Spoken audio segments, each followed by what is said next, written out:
2024 সালে টি-20 বিশ্বকাপের চূড়ান্ত 20টি দল প্রকাশিত হয়েছে। এই ভিডিওতে বিশ্লেষণ করব এই 20টি দলের মধ্যে কারা আছে এবং কারা নেই। তবে জানিয়ে রাখতে চাই, এবারের 20টি দলের মধ্যে কিন্তু অপরিচিত অনেকগুলো দেশ রয়েছে এবং যার মধ্যে রয়েছে উগান্ডাও। তো চলুন এক নজরে দেখে আসি 20টি দলের মধ্যে কারা কারা রয়েছে। আর এক সপ্তাহ অপেক্ষা, তারপরে বিশ্বমঞ্চে আবারও ব্যাটে বলে তুমুল লড়াই শুরু হবে।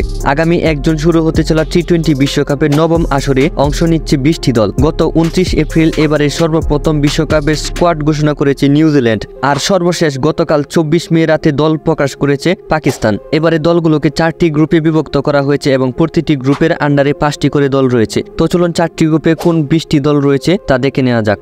গ্রুপ এ তে রয়েছে ভারত, পাকিস্তান, যুক্তরাষ্ট্র, কানাডা এবং আয়ারল্যান্ড। এবং গ্রুপ বি তে রয়েছে ইংল্যান্ড, অস্ট্রেলিয়া, স্কটল্যান্ড, নামিবিয়া এবং সর্বশেষে রয়েছে ওমান। গ্রুপ সির ফার্স্ট পজিশনে রয়েছে ওয়েস্ট ইন্ডিজ, সেকেন্ড পজিশনে রয়েছে নিউজিল্যান্ড, থার্ড পজিশনে রয়েছে আফগানিস্তান, ফোর্থ পজিশনে রয়েছে পাপুয়া নিউগিনি এবং সর্বশেষ এবং পঞ্চম স্থানে রয়েছে উগান্ডা। গ্রুপ ডি তে সর্বপ্রথমে অবস্থান করছে বাংলাদেশ, দ্বিতীয় অবস্থানে রয়েছে শ্রীলঙ্কা এবং তৃতীয় অবস্থানে রয়েছে দক্ষিণ আফ্রিকা, চতুর্থ অবস্থানে রয়েছে নেদারল্যান্ডস, সর্বশেষ এবং পঞ্চম অবস্থানে রয়েছে নেপাল। এই 4টি গ্রুপে মোট 20টি দল রয়েছে, যার মধ্যে রয়েছে উগান্ডাও।